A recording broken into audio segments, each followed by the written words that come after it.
పేరు పేరున ధన్యవాదాలు, అభినందనలు, శుభాకాంక్షలు అందిస్తూ ఐఏఎస్ అనే ఒక పేరు మీదనే, ఆ పేరులోనే ఉంది ఒక వైబ్రేషన్. ప్రతి మనిషి జీవితంలో చదువుకున్న ప్రతి వ్యక్తి కలలకనేటువంటి వాడు ఐఏఎస్ అంటే ఇండియన్ అడ్మినిస్ట్రేషన్ సర్వీసెస్లో అత్యున్నతమైన శిఖరాన్ని అందుకోవాలని ప్రతి ఒక్కరూ కలలు కంటాం. ఆ కళను సాకార దిశగా అందరూ కూడా ప్రయత్నిస్తుంటారు. అందుకనే ప్రతి ఒక్కరూ కోరుకునే ఆ పేరు అందరిలో ఉచ్చారణలో ఉండాలని, ఆ భావనతో ముందుకు పోవాలని ఆ పేరు పెట్టిన వెంకటేశ్వర రెడ్డిని ప్రత్యేకంగా వారిని అభినందిస్తూ, పిల్లలకి మంచి విద్యని అందించాలి, పిల్లల ముంగిటనే స్కూల్ని ఏర్పాటు చేయాలి, వారందరికీ నాణ్యమైనటువంటి విద్యను అందించేందుకు ఈరోజు మన ప్రాంతంలో 3 ప్రాంతాల్లో స్కూళ్ళను ఏర్పాటు చేసి వృత్తినే ఒక దైవంగా భావించి తన కుటుంబ సభ్యులందరి సహాయ సహకారాలతో ఈ ప్రాంతంలో ఉండే తల్లిదండ్రుల దీవెనలతో నిర్వహిస్తున్న వెంకటేశ్వర రెడ్డి గారిని ప్రత్యేకంగా అభినందిస్తూ, మాతృదేవోభవ అదే మైకు బాగుందమ్మా, మైకు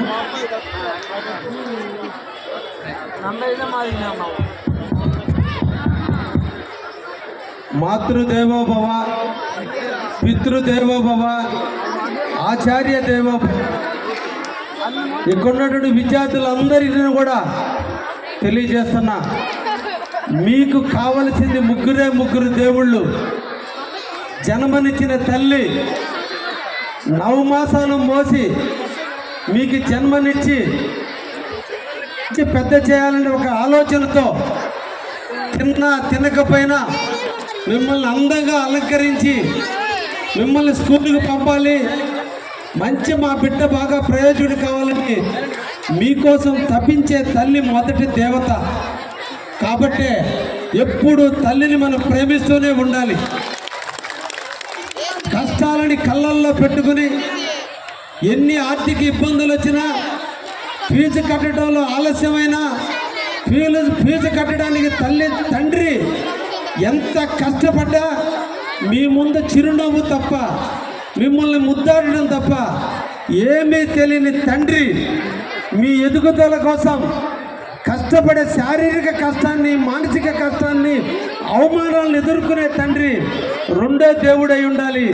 ఎప్పుడు కూడా తండ్రి మీద ప్రేమను పెంచుకోవాలి. 3 ఆచార్యుడు బుడిబుడి నడకల మధ్య మీ తల్లిదండ్రులు మీకు మాటలు నేర్పితే, నడక నేర్పితే, ఆ నడకతో మీరు స్కూలుకు వస్తే, ఆ బుడిబుడి మాటలతో మీరు స్కూలుకు వస్తే, మీరు జ్ఞానాన్ని ఎలా ఎదగాలి, ఎలా పెరగాలి, ఎలా పెరుగుతున్నప్పుడు, ఎలా సమస్య వచ్చినప్పుడు ఎలా దాని సమస్య నుంచి బయటపడాలి అన్నీ నేర్పేటువంటి వాడు మీ గురువు. జీవితంలో తల్లి తండ్రి ఈ గురువుని మనం ప్రేమించినంతకాలం పైనున్న దేవుడు మీకు ఎప్పుడు ఆశీస్సులు అందిస్తూనే ఉంటాడు. ఆయన ఆశీస్సులు ఎప్పుడు దక్కాలంటే నిరంతరం కూడా ఇలా ముగ్గురి మీద మనం ప్రేమను పెంచుకోవాలి. కానీ ఇలా ముగ్గురి ప్రేమలో కల్మషం లేని ప్రేమ. ఈ ప్రేమలో దండనుంటుంది, కఠినత్వం ఉంటుంది, బెదిరించడం ఉంటుంది, కొట్టడం కూడా ఉంటుంది, తిట్టడం కూడా ఉంటుంది. ఇవి ఏవి ఉన్నా మీరు ఒక శిల్పంగా మారటానికి ఉలి దెబ్బలు తగిలితేనే ఒక రాయి శిల్పం ఎలా అవుతుందో, మీరు ఎదగడం కోసం, క్రమశిక్షణని అలవరుచుకోవడం కోసం, క్రమశిక్షణగా ఎదిగేందుకోసం, క్లాసులో మంచి మార్కులు పొందేందుకోసం మిమ్మల్ని నడిపించడానికి తల్లి తిట్టినా, తండ్రి తిట్టినా, గురువు తిట్టినా అది దీవెనే తప్ప నిజమైన తిట్టు కాదని మీ మనసుల్లో ఉంచుకొని నిరంతరం కూడా తల్లి, తండ్రి, గురువు మీద ప్రేమని అనే వర్డ్ని ఎక్కడ కూడా కొంచెత్తు కూడా బాధపడకుండా ఎదగాలని ఇక్కడ ఉన్నట్టు విచ్చేసిన బిడ్డలందరినీ కూడా నేను కూడా ఆశీర్వదిస్తూ మీకు తెలియజేస్తున్నా. ఒక్కటే విద్యార్థులారా, తండ్రికి 2 బిడ్డలుంటే ఒకరి క్లాసులో ఫస్ట్ వస్తున్నారు, ఒక బిడ్డ చదవటం లేదు. క్లాసులో 30 మంది విద్యార్థులుంటే గురువు చెప్పిన పాఠాన్ని నేర్చుకున్న ఒక బిడ్డ ఫస్ట్ క్లాసులో పాస్ అవుతున్నారు, ఒక బిడ్డ వెనకబడిపోతున్నారు. ఇక్కడ ఉన్నటువంటి పిల్లలందరూ కూడా 5వ తరగతి నుంచి 10వ తరగతి దాకా ఉన్నటువంటి ముఖ్యమైన పిల్లలందరూ కూడా చెప్తున్నారు, లోపం ఎక్కడుందో మీరు ఆలోచించాలి. ఆలోచించే వయసుకు మీరు వచ్చారు. 10 సంవత్సరాలు మీలో వచ్చింది. ఎందుకు? ఇంట్లో మేమిద్దరం ఉంటే ఒకరు వెనకబడుతున్నారు, ఒకరు ముందుకు వస్తున్నారు. క్లాస్ రూమ్లో 30 మంది ఉంటే ఒకరికి ఫస్ట్ క్లాస్ ఎందుకు వస్తుంది? క్లాస్ ఫస్ట్ ఎందుకు వస్తుంది? నాకెందుకు రావటం లేదని ఆలోచించాలి. లోపం పాఠాలు చెప్పే గురువులో లేదు, పెంచే తల్లిదండ్రులలో లేదు, గురువులో లేదు, తండ్రిలో లేదు. ఎక్కడ ఉంది అంటే నీ మనస్సులో ఉంది. నీ మనసులో ఉంది లోపం. ఒక వ్యక్తి ఏమో నేను క్లాస్ ఫస్ట్ తెచ్చుకోవాలి, నాకు జన్మనిచ్చి, ఆకారం ఇచ్చి, తెలివిచ్చి, సంపదనిచ్చి, గుడ్డలు తొడిగి నన్ను అందంగా అలంకరించి మా తల్లిదండ్రులు పక్కింటోడి దగ్గర తలెత్తుకునేటట్టుగా మార్కులు తెచ్చి మా తల్లిదండ్రుల గౌరవాన్ని పెంచాలని వాళ్ళ నిండా హృదయంలో ఉంది. క్లాసులో గురువు పాఠాలు చెబితే చెప్పిన పాఠాలను నేర్చుకుని ఈ స్కూల్కి మంచి పేరు తేవాలని వాళ్ళల్లో ఉంది. వెనకబడే వాళ్ళల్లో వాడేం చేస్తున్నాడు, పక్కింటాడు ఏం చేస్తున్నాడు, లేదంటే ఆ పాప ఏం చేస్తుంది, ఈడేం చేస్తున్నాడని మీ మనసుని ఎప్పుడు పక్కదారి పెట్టుకుంటున్నారో అప్పుడే మీరు వెనకబడుతున్నారనే విషయాన్ని మీరు గుర్తించండి. కాబట్టి అదృష్టం డిక్షనరీలో అసలు అర్థమే లేదు. అందరికీ దేవుడు కాళ్ళు, చేతులు, ముక్కు, నోరు అన్నీ ఇచ్చాడు. ఇక్కడ దాదాపు 500-600 మంది ఉన్నారు. అందరికీ అన్నీ ఉన్నాయి. లేనిది ఏంటంటే ఈ మనసే. దీన్ని ప్రక్షాళన చేసుకుంటే, దీన్ని క్రమశిక్షణతో అలవర్చుకుంటే, ఒక నిబద్ధతమైన లక్ష్యాలతో ఎదగతుంటే మనకంటే అదృష్టవంతులు లేరు. ఎప్పుడైతే మన కష్టాన్ని నమ్ముకుంటామో, ఎప్పుడైతే కష్టాన్ని ఇష్టంగా మార్చుకుంటామో తప్పకుండా విజయం మన కాళ్ళ దగ్గరకు వస్తుంది. ఇప్పుడు చూడండి, చిన్నప్పుడు మీరు సైకిల్ తొక్కడానికి సిగ్గుపళ్ళ, బిడియపళ్ళ, మోకాళ్ళ చిప్పలు పగిలిన మీ దృఢ సంకల్పం సైకిల్ ఎక్కాలి, తొక్కాలి, అందరి ముందు శభాష్ అనిపించుకోవాలని మీ మైండ్లో అది పెట్టుకున్నారు. కాబట్టి ఎవరేమనుకున్నా, పడ్డప్పుడు పక్కోళ్ళు నవ్వినా పట్టించుకోకుండా పట్టుదలతో సైకిల్ తొక్కడం నేర్చుకున్నట్టే మన జీవితం కూడా ఆటుపోట్లు ఉంటాయి, ఇబ్బందులు ఉంటాయి, అన్నీ ఉంటాయి. వాటిని నుంచి ఎలా బయటపడాలో నేర్చుకోవాలి. మీ జీవితంలో 4 రకాల ఆటుపోట్లు వస్తాయి. ఓడిపోవటం ఉంటుంది, చెడిపోవటం ఉంటుంది, పడిపోవటం ఉంటుంది, మోసపోవటం ఉంటుంది. ఎప్పుడు పడిపోయామో ఎలా నిలదొక్కుకోవాలో మనం నేర్చుకోవాలి. ఎప్పుడు ఓడిపోయామో ఈ ఓటమిని గుణపాఠంగా మార్చుకొని ఈ తడవ నేను ఎందుకు సక్సెస్ కానో చూద్దామని నీలో ఉండే లోపాలను నువ్వు సవరించుకుంటే విజయం నీ పక్కనే ఉంటుంది. అందుకనే ఎదిగేటప్పుడు కష్టాలుంటాయి. కష్టం వచ్చినప్పుడు నవ్వేవాళ్ళు శత్రువులు, కష్టం వచ్చినప్పుడు కళ్ళ నీళ్ళు తుడిసేవాళ్ళు మిత్రులు, కష్టం వచ్చినప్పుడు మీ కళ్ళ నీళ్ళు కూడా కనిపించకుండా మీకోసం ఏడ్చేవాళ్ళు మీ తల్లిదండ్రులు. అటువంటి తల్లిదండ్రులు మీకు అండగా ఉండాలి. కాబట్టి ఏ చిన్న ఇబ్బంది వచ్చినా, ఎంత సమస్య వచ్చినా తల్లి తండ్రి దగ్గర మనం చెప్పుకోగలిగితేనప్పుడే ఆ తల్లి తండ్రి మనకి జ్ఞానాన్ని నేర్పుతారు, సమస్య నుంచి బయటపడే లక్షణాలు నేర్పుతారు. కాబట్టి విద్యార్థులందరూ కూడా ఆలోచించాల్సింది సమస్యకు భయపడటం కాదు.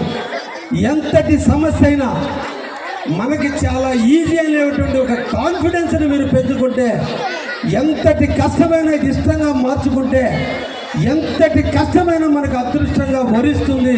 దాన్నే పక్కింటోడు అనేది ఒక అదృష్టవంతులు అంటారు. అదృష్టవంతులు లేరనే విషయాన్ని మీరు గుర్తుంచుకోండి. విద్యార్థులారా, మీరు మీ క్లాసులో 40 మంది విద్యార్థులు ఉండొచ్చు, కానీ ఒక మంచి మిత్రుణ్ణి, ఒక మంచి మిత్రురాల్ని సంపాదించుకోండి. వాళ్ళు ఎలా ఉండాలంటే చనిపోయేంత వరకు మనకు తోడుండే మిత్రులై ఉండాలి. కష్టం వచ్చిన రోజు ధైర్యం చెప్పే మనిషి ఉండాలి. నువ్వు గర్వపడే రోజు గర్వాన్ని అణిచి నేల మీద నడవమని తట్టేవాడు ఉండాలి. నువ్వు పొంగి పొరలుతుంటే పొగడడం కాదు, విమర్శించి కూర్చోబెట్టేవాడు ఉండాలి. ఏడుస్తుంటే కళ్ళ నీళ్ళు తుడిచేవాడే ఉండాలి. అటువంటి ఒక్క మిత్రుని మీరు పక్కన పెట్టుకుంటే మీ జీవితం ఒక లైన్ లాగా, ఒక లైన్ లాగా మీరు ఎదగతారు.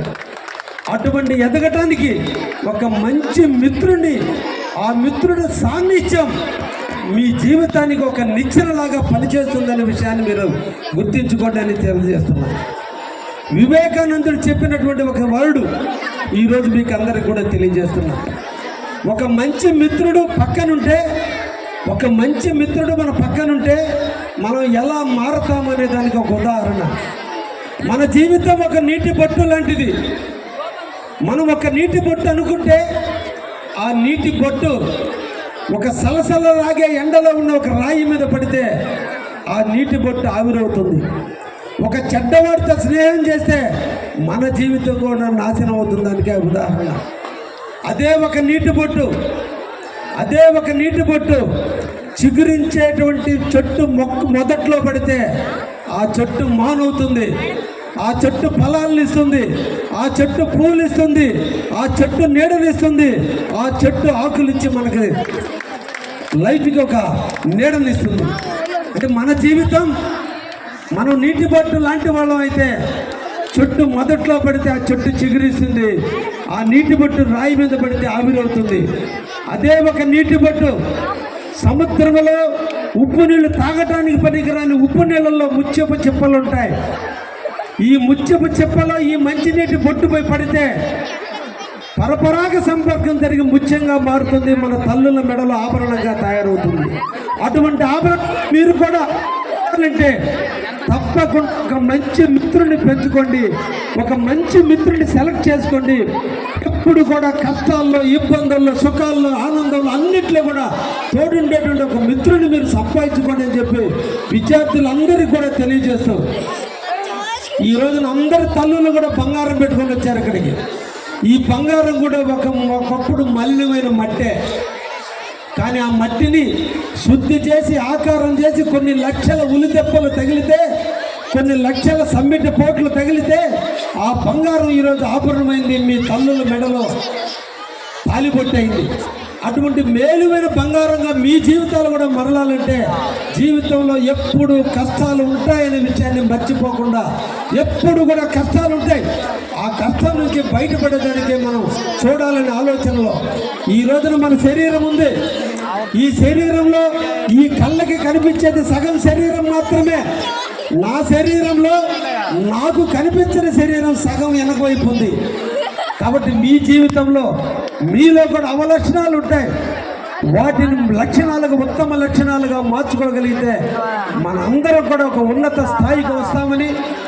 ఇప్పుడు 10th క్లాస్ రాయిపోయే వాళ్ళ లైఫ్ 15 సంవత్సరాలు పూర్తయింది. ఇంకా 10 సంవత్సరాలు మీ జీవితంలో సెటిల్మెంట్ అయ్యే దశ, మీ తల్లిదండ్రులు కష్టపడే దశ. మన కావలంతా కూడా చిరు వ్యాపారస్తులు నివసించేటువంటి ప్రాంతం. మన తల్లిదండ్రులు కష్టపడుతున్నారు, తిన్నారో తినలేదో కానీ మీకోసం వండి పెట్టి కష్టపడకుండా మీకు అన్ని అందించినటువంటి తల్లిదండ్రుల రుణం ఎప్పుడు తీర్చుకోవాలంటే ఏదో ఒకరోజు పక్కింటోడి దగ్గర మీ తల్లిదండ్రులు గర్వంగా చెప్పుకోవాలి మీ గురించి, మా బిడ్డ ప్రయోజకుడయ్యాడని. అది జీవితం. ఈరోజు మీ తల్లిదండ్రులు మీ మీద ఎన్ని కళ్ళ కన్నారో ఆ కళలన్నీ ఎప్పుడు సాకారం అంటే ఊరు వాడ అంతా వచ్చి లేదా మీ గొంతులో వాళ్ళు వచ్చి బంగారంటి బిడ్డను కన్నవయ తపాక్ష అన్న రోజునే నీ తల్లిదండ్రులకు నువ్వు రుణం తీర్చుకున్నట్టు. ఆ రుణం తీర్చు కోసం 10 సంవత్సరాలు మీరు కష్టాన్ని అనుభవిస్తే, చీకటిని అనుభవిస్తే, సెల్ ఫోన్లకు దూరంగా, ఫ్రెండ్స్కి దూరంగా, లవ్కు దూరంగా, అఫెక్షన్లకు దూరంగా అన్నింటినీ వదిలేసి నీ ఎయిమ్ ఒకటే, నా తల్లిదండ్రులు రుణం తీర్చుకోవాలి, వాళ్ళని శబాష్ అనిపించుకోవాలి, పుట్టినరోజు ముద్దాటం కాదు, ఎదిగిన రోజు నన్ను ముద్దాడాలి, ఇటువంటి బిడ్డను పుట్టినిచ్చినందుకు ఇబ్బంది పడుతున్నాను అనుకుంటా మగవాడిని పుట్టించాను లేదా మంచి అమ్మాయిని పుట్టించాను తల్లిదండ్రులు ఆనందించి గర్వపడి ఎదిగినాడే మీ జీవితానికి సార్థకత ఉంటుంది. అందుకోసం 10 సంవత్సరాలు మీరు కష్టాన్ని అనుభవిస్తే ఆ తర్వాత ఆనందంగా జీవించేందుకు అవకాశం ఉంటుంది. ఆ విధంగా మీరు ముందుకు పోవాలని మనసారా మిమ్మల్ని దీవిస్తూ ఈ కార్యక్రమానికి నన్ను ఆహ్వానించి మీతో 2 నిమిషాలు మాట్లాడే అవకాశం వెంకటేశ్వర రెడ్డి గారిని ప్రత్యేకంగా అభినందిస్తూ సెలవు తీసుకుంటున్నా. ధన్యవాదాలు. జై హింద్. జై